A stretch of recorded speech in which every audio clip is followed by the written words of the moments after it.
Hi, my name is Leya Charles. I'm the Green Team Coordinator for the Prairie Island Green Team. And here I have with me one of our compost tumbler hosts, Debra Maurer.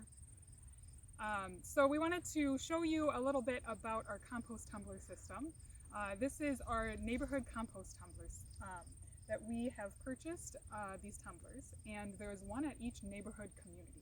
And so we did it that way because then it's close and easy to access for anyone who wants to come and drop off a bucket of veggie scraps or yard waste or whatnot. They can walk down to their auntie's house or their uncle's house and dump off their compost. So it's nice and close for them. And that way it's all in the container system. It's easily managed. It has this nice handle here for turning it around, so it's easier for elders or younger kids to be able to turn that compost and get that aeration going, make sure the compost is activated, rather than using more of the pitchfork method that gets a little messier. And you can see there's like this nice green space, so you want to make sure that it's well contained. Any smells would be contained in there. Ideally, there wouldn't be smells because you would have it the good ratios of the greens and the browns.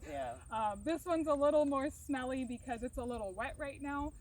That's one thing that we've been struggling with figuring out, getting that source of material. So in the fall, we've got tons of leaves and everything like that, and we've tried to have a good spot at the community garden where people can drop off their leaves, and then we can save that to use over the year. We've also been collecting shredded paper, but with the offices being closed, there's not as much shredded paper right now. So trying to make sure you have a good source of those greens and browns is important when you're starting a compost system. What else? Do you want to dump it in? And yeah, this is just stuff that I worked in my vegetable garden that I cut back, so it's just the leaves and stuff. So that'll add a little bit of brown, but it still has the moisture in it. So lots of nitrogen in there too. So you just dump it in. Dump it in. Close the lid and give it a turn. So there's actually air vents here on the side of the tumbler and then up here on the top of the lid. So when you turn it, there's going to be a lot of good air that's being mixed in there. In one of the other videos, Mikhail showed how you check the temperature of the tumbler. And you just keep giving it a spin. I keep telling the neighborhood kids to every time you go by it, spin it. Yeah, give it a good whirl.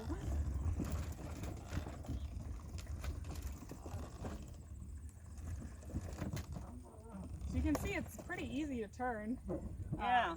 Sometimes, yep, and then so you can see Debra left the lid kind of down below, and that way any juices or things like that can kind of leak out of these vents here down onto the ground. Sometimes if you've got too much nitrogen in there, it might kill off the grasses. I know some people put a little tote or something in there and collect all those compost juices and then either put it back in the tumbler or save those for potted plants indoors. It's really good fertilizer also.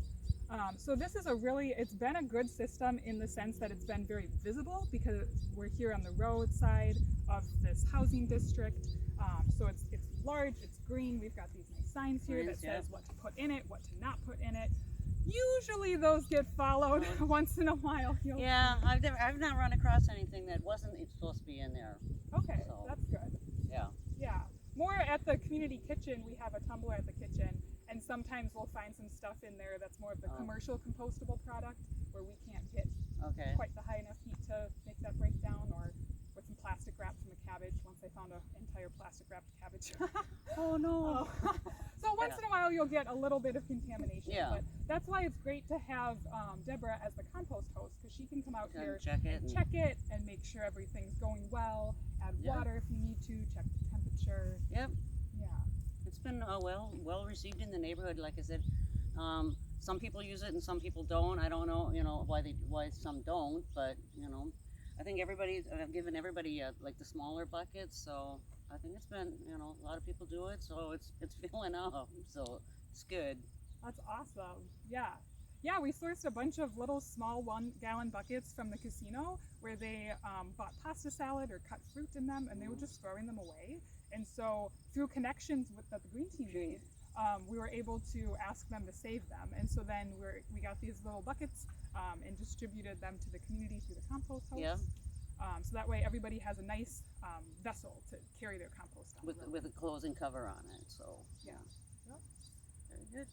Yeah, so again, Leya and Debra, and definitely reach out if you have any questions on the compost tumbler systems.